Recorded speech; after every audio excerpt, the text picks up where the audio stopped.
Okay, so good morning, everybody. My name's Terry, and I am a social worker on the fostering engagement team for Staffordshire County Council. As you can see, I'm wearing the T-shirt today, the Foster for Staffordshire T-shirt. This is new recruitment material, so I'm really pleased to be sporting this today. I hope everybody is well out there and you're all okay on this fairly sunny Friday. This is our Facebook live stream. If anybody is watching this, if you could just let us know that you can hear us okay, and that you can see us okay, that would be kind of useful.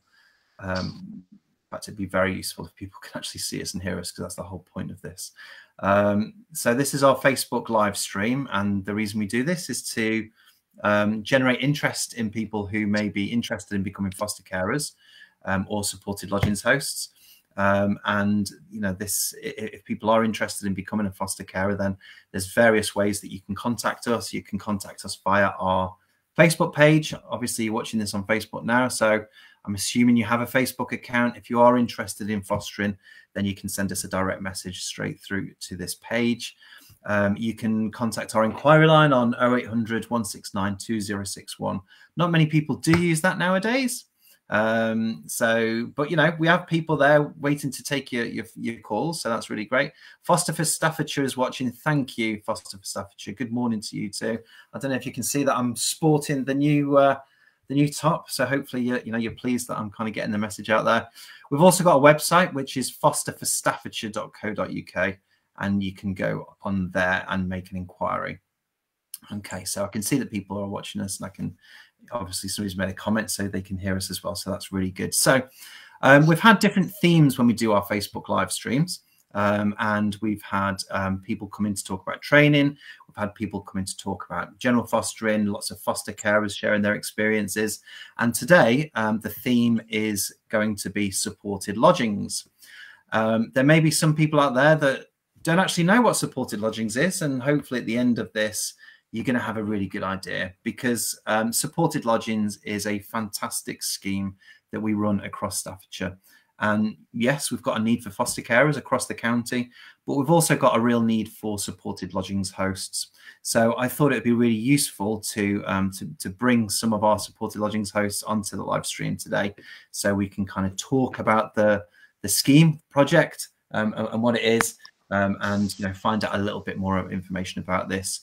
Just to say, we are desperately in need of supported lodgings hosts in Tamworth and Lichfield. So if anybody is watching this that knows of any hosts around, anybody that might want to do this in either Tamworth or Lichfield, then please get in contact with us. It'd be really great to hear from you. Okay, so I would like to introduce our two hosts today. So Sam, would you like to go first and introduce yourself? So I'm Sam Phillips, and I have been doing supported lodging since January 2020. And in my day job, I work for a children and youth charity. Brilliant, excellent, thank you. And we also have Martin. Would you like to introduce? Yeah. So I'm Martin, married to Bev, and we've been supported hosts only for a few months, actually. So we're really new to this. Very good. Excellent, thank you.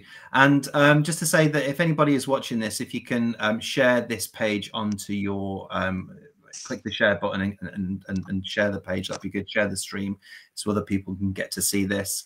And also, if you're watching this and thinking about or want to learn more about supported lodgings, if you've got any questions about it, then just put your question in the comments, and then Martin or Sam or myself will be able to answer the question for you. Okay. Okay, so I guess the first question is why supported lodgings? I guess Sam, why did you make that decision to be a supported lodgings host? So we'd I suppose for years we thought about whether or not we could foster. So it had always been something that had been sort of around, but we had a lot of children ourselves, and so fostering was quite tricky.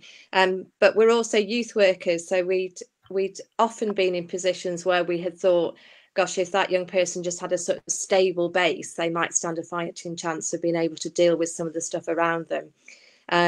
So our children left. They went off to university and off to do their own lives, and so then we had a spare room So we happened to see an advert for supported lodging, which just looked a really, really good scheme to be able to do all the things that we had sort of thought this would be great for young people, some of the young people that we'd met in our work.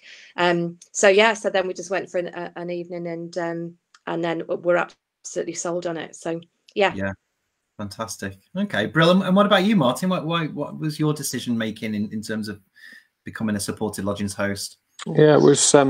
We were a few years ago. We were talking with one of your teams about unaccompanied asylum-seeking children. There were quite a lot of them at the time coming through Stafford, and you came to our church and did a presentation. We got a load of people there, and we thought, oh gosh, we'd love to do something like this. We only thought of fostering at the time. We didn't have anything else, and then it wasn't the right timing for our family, our kids.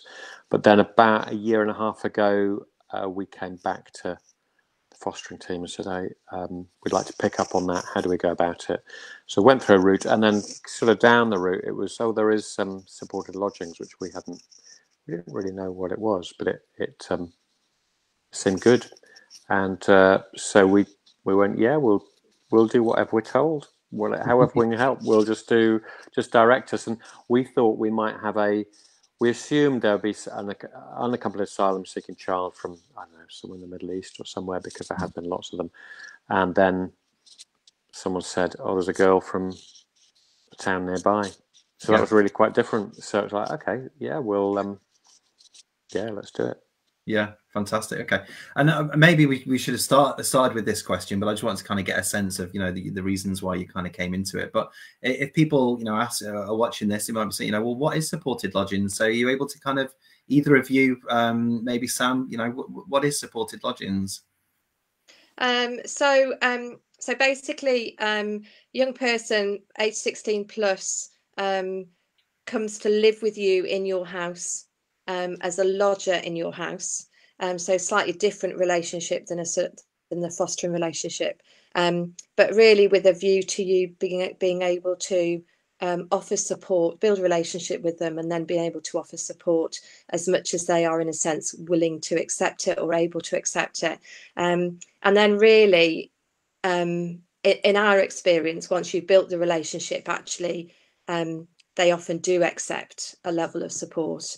And then it's really that sort of journey with that young person into their independence.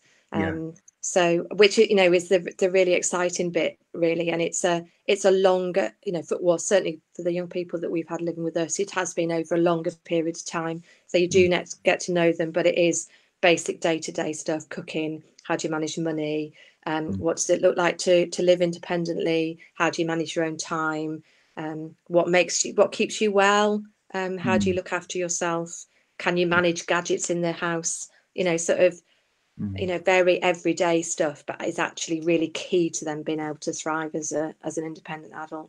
Yeah, absolutely. And it's so difficult for young people that are children in care to kind of expect them to go and live fully independently. Some are able to do that, but given the experiences that they've had, the trauma, potential neglect, abuse, separation from primary caregivers, all of those kinds of things, to then expect them to go and live fully independently, it's super difficult, isn't it? And that's where supported lodgings comes in, essentially, isn't it? Because it's that kind of in between, isn't it? Really, it's kind of encouraging young people to kind of have that independence, but there's also that level of support in the background to kind of help them navigate through that. So in terms of supported lodgings, the assessment, I mean, casting your mind back to 2020, I suppose it's more current for you, Martin. What was the assessment process like? Was it long or? No, it wasn't. We were kind of pleasantly surprised that it wasn't too agonising, because we've got lots of friends who are foster parents, and we thought, oh gosh, this is going to take forever, and it didn't. I mean, we just took our time. We weren't rushed by it, so we took our time. So there wasn't a rush, but it was quite simple. There's forms to fill in, references to get. And then and some technical forms, safeguarding kind of forms and whatever. But then some forms that were more about reflecting on your own lives and then having a chat with yourself, and that was quite good. Actually, it was. In fact, the questions that came up, I remember one session which was, what would you do if this, and what would you do if that, and what would you do if the other? These kind of scenarios, and they were all like ones that had happened to us, either with our own children, or we have had young people living with us, but not in a formal way, but informal agreements with parents and stuff. And so it was like, oh yeah, all these things have actually happened to us. That's interesting. And so it raised our confidence.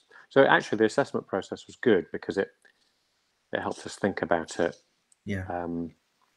rather than just kind of going in and hoping for the best. Yeah, absolutely. And in terms of the assessment, if we're kind of comparing supported lodgings and fostering alongside each other, be it a fostering assessment, can take 4 or 5 months. It's very in depth.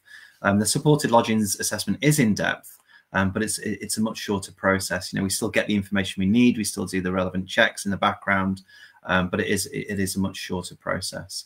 And then in terms of the kind of wait for young people to be placed with either of you, have you had to wait long for young people to be placed into your care? No. No, I mean, that's the sad thing, isn't there, is that there does seem to be a number of young people that need this level of support, but I suppose the flip side to that is that it is just really positive that we've had more supported lodges come on board, and that actually more of those young people are being supported.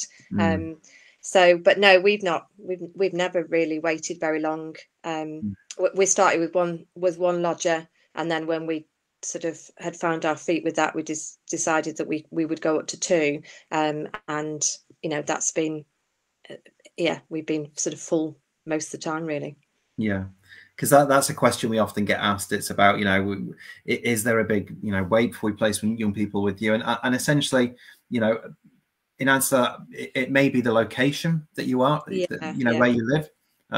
So, obviously we've got hosts at the moment that might be waiting a little bit longer than other people, purely because of, the location, and it's about, the links with colleges and that kind of stuff, and employment. So, we do have a need for supported lodgings hosts, and we can place fairly quickly with hosts, but that is dependent upon the location. Okay. Well, Terry, one of the things that is really good is I like the way that that there is that sort of matching process in terms of the conversation between the supported lodging host and Martin's dog, and perhaps the social worker, and and that sort of making sure that it's a good, or it looks like on paper it's going to be a good match for that particular young person, and a good match for the supported lodging. So whilst you might want things to be moving fairly quickly, it's also really helpful just to have that space in beforehand, isn't it, where you can look at and talk about and just make sure that it's going to be a good fit, because you want it to be a win-win for everybody, don't you? It's it needs to be successful for that young person, and if there's particular flags that aren't appropriate for your particular setting, then it's good to have the opportunity to say, actually, I don't think that's going to work, and for them to look elsewhere. So I'm really impressed with it. I think it's a really good system in terms of how it works. So yeah, be encouraged. If you're thinking about it, do it. Yeah, no, that's brilliant, and that thank you for bringing that up. That wasn't kind of on my list of questions, and it's a really important point, because some of our hosts might be thinking, well, I'm approved now. Do we, the next day, does a young person just arrive on my doorstep? But there is a planning process to a young person being matched with you, as Sam's just alluded to. So I kind of run the supported lodging scheme. So all of the details of the young people will come through me. And then if I feel that match is a correct match, I'll then link that young child social worker in with the host, and then begin that dialogue. And then there'll be a period of introductions. I don't know, Martin, did you have some introductions with your young person? Yeah, we did. Yeah. And it's quite echoey, isn't it? Sounds fine to me. Does it? Okay. Yeah. Yeah, we did. And we had an issue with where our teenager was getting a bus, and so it's quite important if she was going to get to the place she needs to get to every morning. then we were in an okay location. But actually, if we'd been in another place, it would have been awful for her. So that was really practical. And she came round, met Bev, my wife, first of all, and that went quite well. And then came around again to meet with me and Bev and mother-in-law who lives with us. And so we had a couple of introductions, but that was all. It was all good. Yeah, and it's worked out, so well in both of your cases. It's worked out really well. But I've recently visited Martin, and the connection they've got with the young person is just working, perfectly. So, it proves that the scheme is a success, really. Okay, so we've talked about a bit about the assessment. So what about the supports? What kind of support do you get as supported lodgings hosts? We've had a lot of support. So your role, really, really helpful. Really important to feel that you've got somebody that you can go back to immediately to say, what about this? To have that bit of a sounding board. We've also found the PAs really helpful, and the social workers. So certainly in our experience, we've found the ability to communicate direct with them and to be able to keep them up to date with what's going on and our response to that, and also the ability for us to be able to feed in, our thoughts and suggestions about that has been great. Training, so being able to access the training has been really helpful. So yeah, there does feel to be a good level of support. It's not, haven't got people in your house with you, so you have to feel confident enough to be able to handle the situations in front of you. But you can call people. You can contact people afterwards, or if you feel that things are escalating, you can contact people. So it's the support is there quick enough. Yeah. After the event, but you do have to be able to handle the event. Yeah, absolutely. Yeah, I think that would be fair to say. Yeah, that's it. I mean, and it's the same across, fostering and everything, really. We do put support in, and there's training, and there's everything there for, foster carers and supported lodgings hosts if they need to.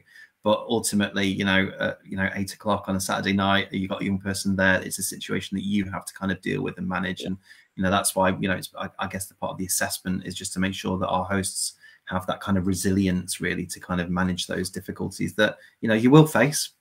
I think it's fair to say. I mean, we've talked a lot about the positives, really. In terms of the challenges and some of the complexities of being a supported lodgings host, because I guess people need to see both sides of it, really. What have you found kind of difficult? I would say it's not difficult, but what's unusual or has been a surprise was getting to know someone again, someone who's not your child, and all the talking and the time you're giving to someone who's brand new in your life and in your home. And it's been delightful, but it's actually such a surprise because you realize you get used to your own children or anyone else who's living with you, and you don't have to talk very much. You just bump into one another in the house and you get on with it. Whereas this is, I get to know a new person here. And that's been a surprise. But it does take lots of time, loads and loads of time, actually, which is not a bad thing, but you have to factor it in. It's a pressure that you have to live under. Yeah, absolutely. Because there is a change in dynamics, isn't there? When any new person comes into a group setting, there's that kind of change. And, somebody comes to stay with you, a relative or something on holiday, there's a slight change in the dynamics in the household, but this young person's going to be with you for a significantly long period of time. And I guess that does take some getting used to. And what about yourself, Sam? Any challenges? I think there's sort of like standard ones around like how you all live together and how you navigate that. So how do you navigate, Martin's talked about, building the relationship and stuff, but how do you navigate something that might potentially cause a little bit of conflict in terms of like how they leave the kitchen, when they choose to cook their meals, if they're cooking for themselves, just those sorts of practical navigation stuff. And it's often around the like, they're not often good with dealing with any sort of conflict sometimes. So it's about understanding a young person and working out how to say things, how to when you can perhaps push a little bit and say, actually, you know, we really do need to sort this out, or whether actually this needs to be a little bit further down the line. And so that can be a bit of a challenge sometimes, just working out the order at which you think you should be dealing with stuff, because you can't overwhelm them. They just moved into your house. It's a massive step. And so I think that the challenge is, isn't it, is that when you come home from work and you've had a long day and you walk into your kitchen, you can't actually make your meal because they've made theirs. It's those practical living things that you would get with your own children anyway. And then there are the occasions, they're teenagers, and you have to remember that they're teenagers, and so that period of their life is where they are learning how to handle their independence, and they get it wrong, and learning how to navigate parties, and they might get it wrong. And so it's about, you know, how are you going to handle those, and just trying to keep really calm, and trying to think about, you know, this is not a deliberate, this is not a personal attack on me, this is what our young people did. They might do it in a slightly different way because they have different life experiences, and they might not always see the risks and the vulnerabilities that they have. And so sometimes that, you know, that can be a challenge, but I would say that the positives outweigh. And when you see the breakthrough, even when you've had a challenging patch, when you see the breakthrough, it is so rewarding. And when you can get to that point where they genuinely believe that you're doing this because you do care about them as young people, that's a very special place to get to. Yeah. Oh, that's brilliant. Thank you, Sam. Okay, so we've talked about the kind of process and the kind of young people that, you know, that are placed there. Just in terms of support, just made a couple of notes there. We do have support groups that our supported lodgings hosts can access. Not everybody is able to go to that because lots of our hosts work full time, but we're also going to be having evening support groups as well that our hosts can go to. And also for our new hosts that are coming into supported lodgings, we've got mentors, so we've got experienced supported lodgings hosts who we kind of link different people. And I think, Martin, we did that with yourself, did we? We linked one of... Yeah, it was good. It was good. So having a chat with that person was really helpful, very, very timely, because we're going, oh, what do we do? How do we handle our worry or our concern? And he was brilliant. So we had a long chat with him. And then we came to a support group. That was excellent. There was some training, which was really brilliant, really, really helpful. And it was lovely talking to some of the other hosts there and hearing their experiences. So it feels like there's places to go and people to talk to and expertise to pick up on that might be pertinent or relevant for a particular situation. Yeah, absolutely. Because, you know, quite often you can email me or ring me, or I can come and visit you, but it's also useful to have advice off other supported lodgings hosts, because, you know, you're kind of living and breathing this on a, you know, day in, day basis, really. Okay, so yeah, Foster for Staffordshire, if you want to know more information, call us or direct message us, or you can go through our website. Okay, so in terms of advice, so people might be watching this or coming back and watching this video at a later stage, and they may be kind of thinking about being supported lodgings hosts. What advice would you give them? I don't know, Sam, would you want to answer that first? What kind of... I think I would say, ask yourself the question, are you really prepared to live with other people again? Because that's a big one. It's a, you know, what does that look like for you, and what do you think that's going to look like for you, and really explore that through the process. But in terms of when you're there, keep calm, don't take it personally, believe in them, and there, keep an eye on where you believe that they can get to, and remember that this is a journey and a process.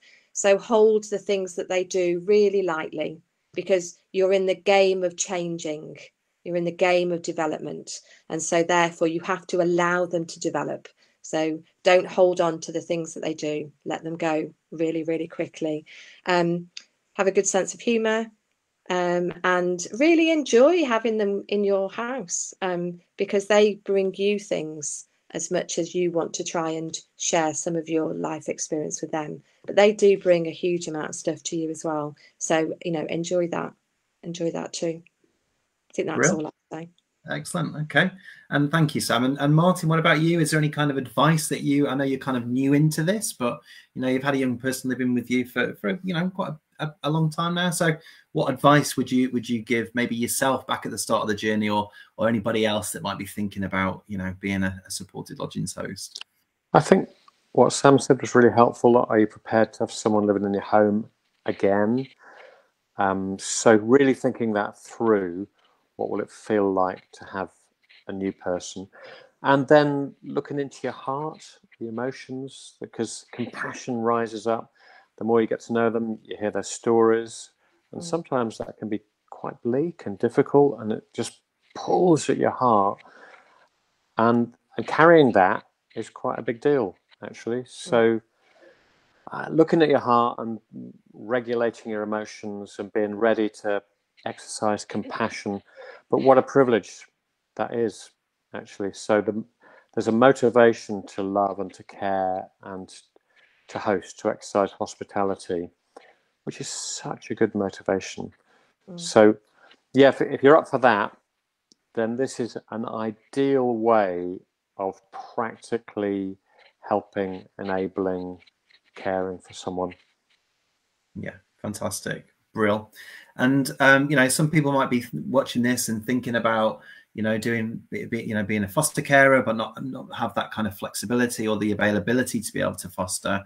And that's where supported lodgings can kind of step in, really, because you are able to work full time and do supported lodgings. You can work full time and do fostering. I completely get that, but I would argue that you need more flexibility in terms of, you know, the rigidity of fostering, whereas in supported lodgings there is a little bit more flexibility because, you know, you're supporting these young people onto independence. They've got that kind of more freedom within your house. So, you know, if it is that you wanted to do supported lodgings at fostering at a later stage, we've got some people that have come in to do supported lodgings with a view to looking at being foster carers at a later stage. And this is the perfect grounding for it, really, because you're kind of testing out what it's like to have a young person living with you. You're doing the training and building your skills up. And then if you wanted to do fostering at a later stage, the transition would be almost seamless, really, because you've evidenced your capacity through being a host. But we do need, just in conclusion, we do need supported lodgings hosts. I said it at the start and I'll say it at the end, urgently in the Tamworth area and Lichfield. So if anybody knows anybody who lives in Tamworth or Lichfield, we literally have no supported lodgings hosts in those two areas. And you know, we've got some young people that we need to place there. So spread the word.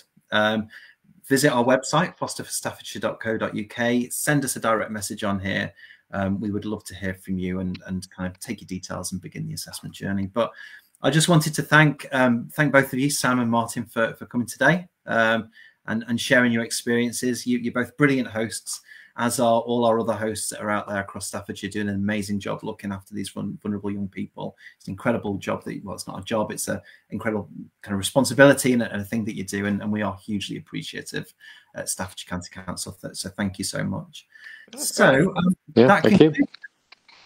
So I hope everybody has a nice weekend, and we'll be having another Facebook live stream in about a month's time. Oh yeah, I think somebody's put there. Thanks, Sam and Martin. I think that's probably enough. So thank you both for doing that. You're both awesome.